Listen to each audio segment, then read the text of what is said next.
Today is Friday, September 13th, Friday the 13th. How about that? And you're listening to the Cinemaholics podcast. It's me, John Negroni, your usual host, back on the mic solo while Will Ashton finally watches Beetlejuice. So gear up for that long-awaited discussion. In the meantime, I have some new headlines and stories to go over. Not sure yet what we're going to call this segment, so for now I'm not going to call it anything. I just called it headlines in the last one. I don't know if that's super clear though to people what it means, but whatever. I have some big updates for some new movies coming out. We have release dates. We have movies coming out in the fall that have release dates specifically. We have seriously an unexpected Rotten Tomatoes score for Transformers 1, a similarly surprising headline about the Max streaming service, and at the very end, I'm going to share what might be the best films to premiere at this year's top 3 international film festivals of the fall. So stay tuned for all of that. Remember, if you like Cinemaholics and you want to support the program, please consider subscribing to us on your podcast app of choice. If that is Apple Podcasts or Spotify, be sure to leave us a kind star rating. Our email is cinemaholicspodcast@gmail.com if you want to hit us up directly. You can also join the Discord and hang out with other Cinemaholics fans there, or you can leave us a voicemail on the Swell app if you want to ask a question live on the air. All that is in the show notes, so let's get started. Okay, first story we got here is from Deadline. There's a new movie coming out. It's called Nutcrackers. This was directed by David Gordon Green. It stars Ben Stiller, Linda Cardellini, and Tim Heidecker. So Nutcrackers opened the Toronto Film Festival this year, and it has just been sold to Hulu in an, get this, 8-figure deal. So not a couple million or something like that, but we're talking about at least $10 million, maybe tens of millions of dollars. It's set to release around Christmas time, though I don't know 100% for sure if it will get a wide release in theaters since it is Hulu. Hulu has been known to co-distribute theatrical releases before, I want to say. Either way, I think it's safe to assume the movie will at least get a limited release so it can qualify for awards like the Oscars. But yeah, it is strange to me that Hulu would spend this amount of money on a movie if they didn't have plans to make some of that money back in theaters.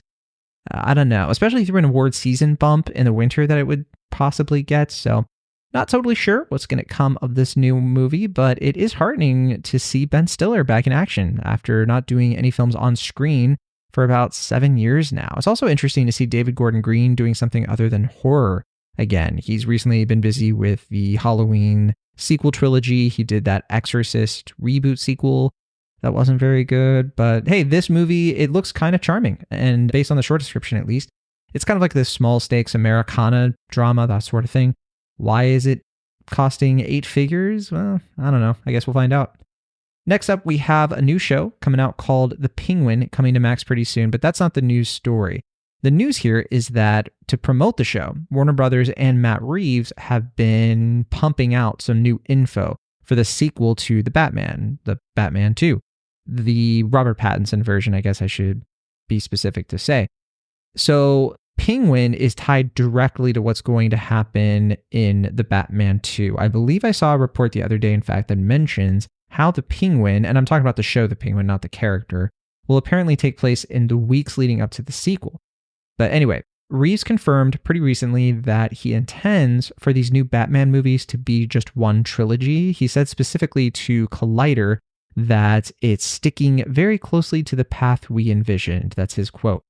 He also talked a little bit about how he wanted to do The Penguin as a show because he wanted to do like origin stories for the Rogues Gallery and Batman, which I think makes sense. Based on what we know so far, it does seem to me like you can watch the Batman 2 whenever that comes out without having to watch The Penguin, because it seems like it's going to be like an extended prologue that will maybe give you more context for why the Penguin is in whatever position he's in when the Batman 2 starts. At least that's my impression. Just a quick story here. We just found out through The Hollywood Reporter that Clint Eastwood's next film, which is called Juror Number 2, will be closing the AFI Fest in October, and Warner Brothers currently plans to open it in theaters on November 1st, so not too long after.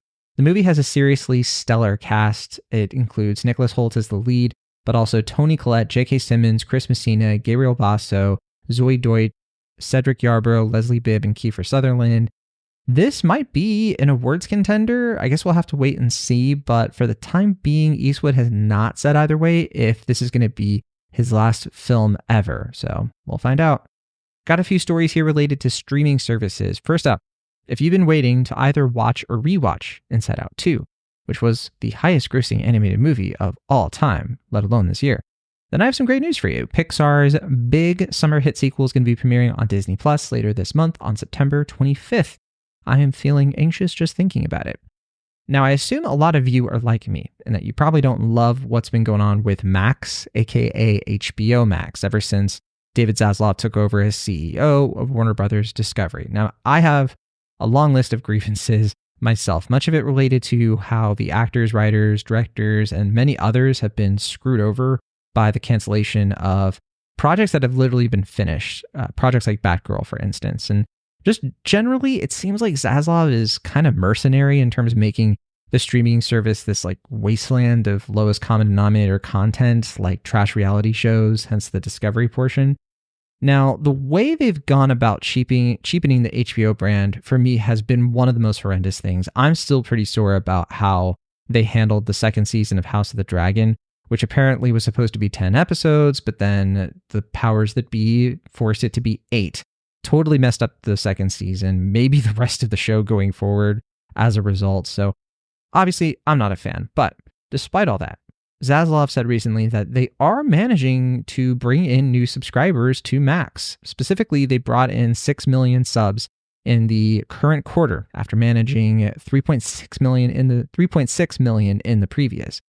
That actually is pretty decent growth, and they're attributing it to a new bundle they launched with Disney Plus and Hulu, plus some expansion efforts that they've been making internationally. So, look, the bottom line is that Max is still in no way profitable, but at the very least, I think that they can hold this modest growth up as a sign that they're on the road to something maybe resembling almost profitability.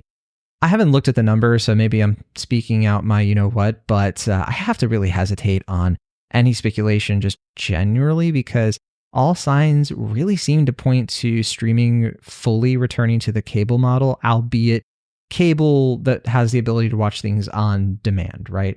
We're pretty much already there, honestly. It's pretty close to what it used to be like with the ads and everything. It's just fewer ads, I guess. So anyway, we'll keep an eye on this, of course. And for my money, my recommendation, Paramount Plus kind of is the superior streaming service by comparison, if you ask me. Speaking of Max, however, all of you fans of The Sopranos might want to tune into a new 2-part documentary about the making of the show. It just dropped on the service. I know I was just trash talking Max quite a bit, but this actually looks pretty good. It's called Wise Guy, David Chase and The Sopranos. If you've been looking for something to watch over the weekend at home, hey, I want to check it out as well. I absolutely do, especially as a more recent fan of the show. I just watched The Sopranos for the first time last year, truly loved it. So this could be, I think this could be a good time. Now, thanks to an interview with one of the producers over at comicbook.com, we now know that Constantine 2 has a finished script. It's going to have Keanu Reeves reprising the main role with Francis Lawrence directing. I'm pretty curious how this one's going to turn out, but I'm not the biggest fan of Constantine, so I'm not paying super close attention. I'm just expecting that it's going to be Keanu Reeves looking like having the John Wick hairstyle and beard, but now he's Constantine, because that's kind of just what they did with Matrix. All right, so I mentioned this before, but the reviews for Transformers 1 are in, and its debut Rotten Tomatoes score is... Well, first, Will Ashton, if you're listening, please skip ahead 30 seconds, Will, because look, we might play the Rotten Tomatoes game, so you don't want to get spoiled. I'm sure it's going to change, obviously. It literally has changed since I started this sentence, but okay.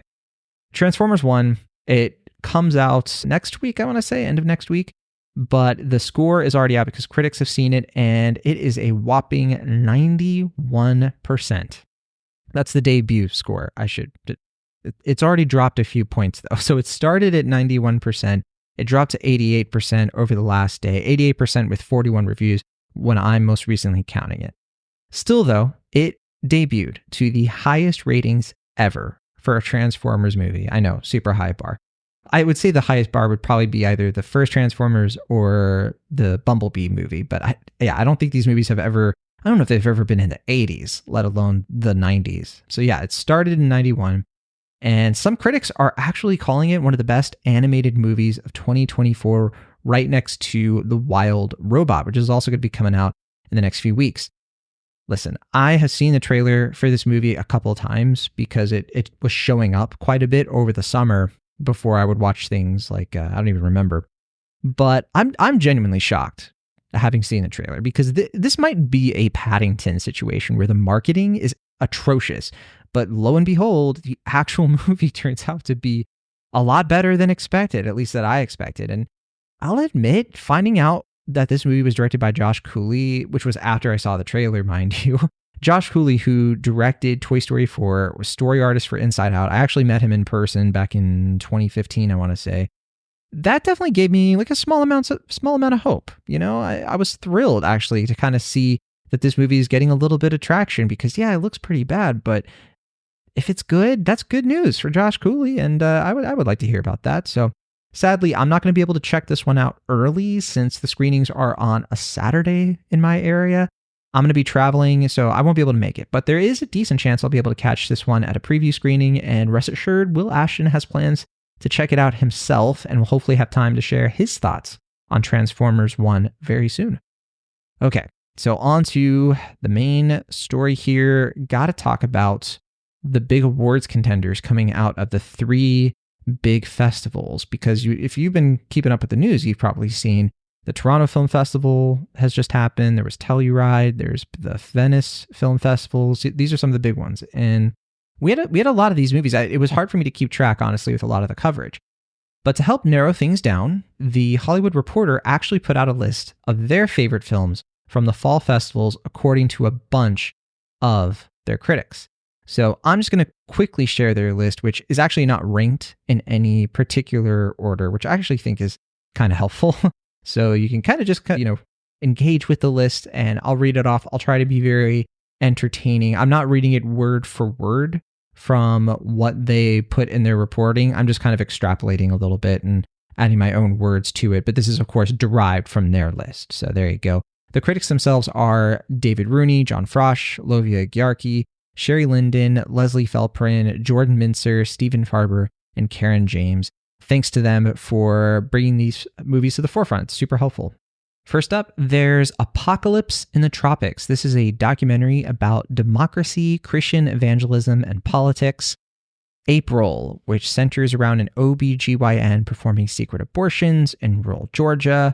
Next up is Baby Girl, which stars Nicole Kidman as a middle-aged businesswoman finding sexual liberation in a game of seduction with a younger intern played by Harris Dickinson. I think that one I mostly took from the post. I think I changed like a couple words. The Brutalist, starring Adrian Brody. This is Brady Corbett's third feature. Brady Corbett, director of Vox Lux, if I'm not mistaken. This one's about a Hungarian Jewish architect who flees to the US after World War II and is actually shot in 70 millimeter. Conclave, this one has been getting a lot of buzz. It stars Ray Fiennes as a Catholic cardinal overseeing the election of a new pope amidst recent church scandals. I probably wonder, wait, Catholic church scandals? Which ones? This one stars Stanley Tucci, John Lithgow, and Isabella Rossellini. Next up, Don't Let's Go to the Dogs Tonight. I'll say that again because it's an interesting title. Don't Let's Go to the Dogs Tonight. That's the movie. This is the directorial debut of actress Annabeth Davids, centered around a child's perspective of the Zimbabwe Civil War. Next, we have Familiar Touch. This is another directorial debut, this time from Sarah Friedland, about an octogenarian grappling with dementia in an assisted living facility. The Friend, a New York drama starring Naomi Watts as a writer mourning her best friend, played by Bill Murray, and taking care of the Great Dane he left for her. Hard Truths. This is a drama that investigates the concept of happiness, with Marianne Jean-Baptiste as the lead. I'm Still Here, directed by Walter Salles, about life under military dictatorship in Brazil. Love, the second part in a thematic trilogy. The first one was called Sex. The next one will be called Dreams. And this is all about dating customs in the age of apps. Nickel Boys. This is the narrative debut of Ramel Ross. It's centered around two boys incarcerated in a Florida reform school. 1-to-1, John and Yoko, a new documentary from Kevin McDonald that I think could be best described by its own title. Queer, this one I'm really looking forward to. This reunites Luca Guadagnino and Challenger's screenwriter with him, Justin Kuritzkis, on a story about American expats in a post-war Mexico City, starring Daniel Craig and Drew Starkey and featuring a new score by Trent Reznor and Atticus Ross. And last we have September 5th, a newsroom thriller from Tim Fellbaum, chronicling how an ABC sports broadcast handled the 1972 Munich Olympics terrorist attacks live to an entire nation. This one stars Peter Sarsgaard, John Magaro, and Leonie Benesch, to name a few. All right, and so that covers it. And again, yeah, I think that Queer, the Luca Guadagnino one, September 5th, those last two, I really am looking forward to, but a lot of these look pretty interesting.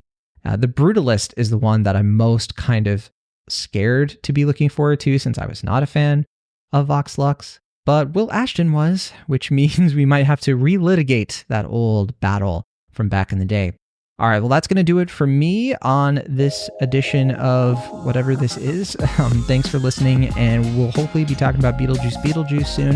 Hopefully you'll get some new info too about Transformers 1. We've got some screenings coming up next week. Of course, I don't want to say them out loud because you never know what'll happen, so I don't want to overpromise there. But thanks as always for listening. We'll see you next time.